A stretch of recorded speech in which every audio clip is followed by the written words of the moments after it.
Hello friends, diamond એકેડમીમાં તમારું સ્વાગત છે. મારું નામ અભય આહિરે ને આજે આપણે વિડીયોમાં જોવાના છે લેપટોપ સહાય યોજના વિશે કે લેપટોપ સહાય યોજના શું છે, એમાં કઈ કઈ બાબતોનો સમાવેશ થાય છે, એનો ઉદ્દેશ શું છે, એના માટે જરૂરી લાયકાત શું છે અને લેપટોપ સહાય યોજનામાં અપ્લાય કરવા માટે કયા ડોક્યુમેન્ટ હોવા જરૂરી છે.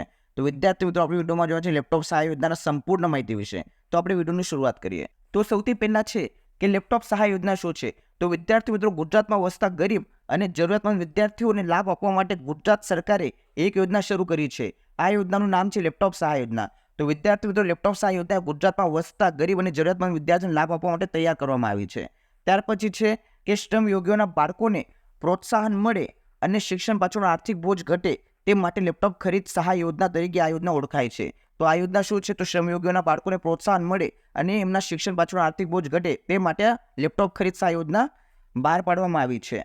ત્યાર પછી નેક્સ્ટ છે કે લેપટોપ સહાય યોજનાનો ઉદ્દેશ શું છે. તો વિદ્યાર્થી મિત્રો, લેપટોપ સહાય યોજનાનો ઉદ્દેશ આર્થિક રીતે પછાત વર્ગના અનુસૂચિત જનજાતિના વિદ્યાર્થીઓને લેપટોપ પ્રાપ્ત કરી આપવાનો છે. એટલે કે જે વિદ્યાર્થી મિત્રો એવા છે જે આર્થિક રીતે પછાત છે, ત્યાર પછી અનુસૂચિત જનજાતિમાં આવે છે, તો એવા વિદ્યાર્થીઓને લેપટોપ અને કોમ્પ્યુટર પ્રાપ્ત કરવાનો ઉદ્દેશ આ યોજનાનો છે. ત્યાર પછી છે કે આ યોજના માટે તમારા પાસે કઈ લાયકાત હોવી જોઈએ, અથવા જે વિદ્યાર્થીએ આ યોજનાનો લાભ લેવો હોય તો એના માટે જે લાયકાત છે, તો વિદ્યાર્થી ગુજરાતનો રહેવાસી હોવો જોઈએ. ત્યાર પછી છે કે તમારા પાસે જાતિનું પ્રમાણપત્ર હોવું જોઈએ. પછી છે કે વિદ્યાર્થીની ઉંમર 18 થી 30 વર્ષ વચ્ચે હોવી જોઈએ અને વિદ્યાર્થીએ ઓછામાં ઓછું ધોરણ 12માં અભ્યાસ કર્યો હોવો જોઈએ. એટલે કે જે વિદ્યાર્થી છે એ ગુજરાતનો હોવો જોઈએ, એની ઉંમર 18 થી 30 વર્ષ હોવી જોઈએ અને ઓછામાં ઓછું ધોરણ 12 પાસ કર્યો હોવો જોઈએ. ત્યાર પછી નેક્સ્ટ છે કે અરજદારના પરિવારનો કોઈ સભ્ય સરકારી નોકરીમાં ન હોવો જોઈએ, તો જ આ યોજનાનો લાભ મળશે.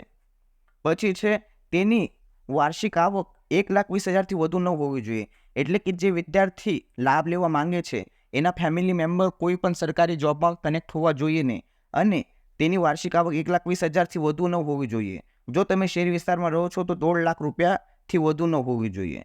ત્યાર પછી જે વિદ્યાર્થીઓની આર્થિક પરિસ્થિતિ નબળી છે અથવા તો મધ્યમ વર્ગના વિદ્યાર્થીઓ છે, તેવા વિદ્યાર્થીઓ જ આ યોજનાનો લાભ મેળવી શકશે. એટલે કે જેમની કન્ડિશન સારી છે, જેમની આર્થિક સ્થિતિ સારી છે, તેવા વિદ્યાર્થીઓને લાભ મળશે નહીં.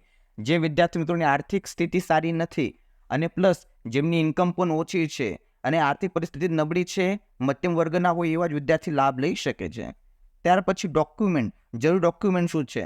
તો આ યોજના માટે તમારા પાસે આધાર કાર્ડ હોવું જોઈએ. એટલે કે જે વિદ્યાર્થી આ યોજનાનો લાભ લેવા માંગે છે એના પાસે આધાર કાર્ડ, પાન કાર્ડ, પાની ઓળખ કાર્ડ, રહેઠાણનો પુરાવો, જાતિનું પ્રમાણપત્ર, આ બધા ડોક્યુમેન્ટ હોવા જોઈએ. ત્યાર પછી ઉંમરનું પ્રમાણપત્ર, વાર્ષિક આવકનું ઉદાહરણ, બેંક પાસબુક, પાસપોર્ટ સાઇઝનો ફોટો, કોમ્પ્યુટર કોર્સ પ્રમાણપત્ર હોવું જોઈએ ફરજિયાત. પછી પણ છે કે કોમ્પ્યુટર અથવા લેપટોપ વેચાણનો અનુભવ હોવો જોઈએ અને તમારા જમીનનું ભાડું 7x12 8A વગેરે છે. તો આ બધા જે ડોક્યુમેન્ટ છે એ બધા તમારા પાસે હોવા જોઈએ. એટલે જે વિદ્યાર્થી લાભ લેવા માંગતો હોય એના પાસે આ બધા ડોક્યુમેન્ટ હોય અને પ્લસ એની આર્થિક સ્થિતિ નબળી હોય, આર્થિક સ્થિતિ જો સારી ના હોય તો એ વિદ્યાર્થી આ યોજનાનો લાભ લઈ શકે છે. જો તમારા પાસે ડોક્યુમેન્ટ બધા હોય અને પ્લસ તમારી સ્થિતિ સારી ના હોય તો તમે આ યોજનાનો લાભ લઈ શકો છો.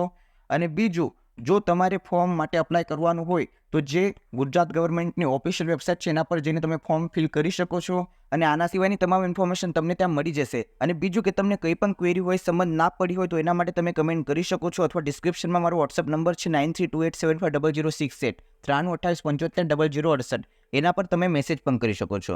તો વિદ્યાર્થી મિત્રો, તમને ખ્યાલ આવી ગયો હશે આ યોજના વિશે.